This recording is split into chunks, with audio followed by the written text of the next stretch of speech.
కర్పూరాలలో చాలా రకాలున్నాయి. పచ్చ కర్పూరం, తెల్ల కర్పూరం కన్నా చాలా మంచిది. ఇది పలుకులుగా దుకాణాల్లో దొరుకుతుంది. దీన్ని 2 పలుకులు తీసుకొని మంచి గంధాన్ని గాని, వెన్నను గాని కలిపి తమలపాకులో చుట్టి నమిలి రసాన్ని మింగితే వెంటనే వేడి తగ్గుతుంది.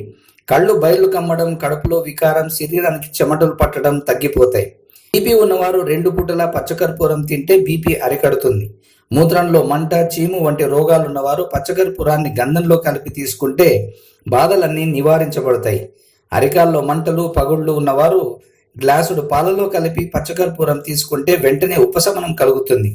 పచ్చకర్పూరం 5 గ్రాములు, జాజికాయ 5 గ్రాములు, జాపత్రి 5 గ్రాములు, ఎండు ద్రాక్ష 5 గ్రాములు వేసి మెత్తగా నూరి వీటిని శనగ గింజలంత మాత్రలుగా చేసి రోజు పడుకునే ముందు పాలతో కలిపి తాగితే వీర్యం బాగా వృద్ధి చెందుతుంది.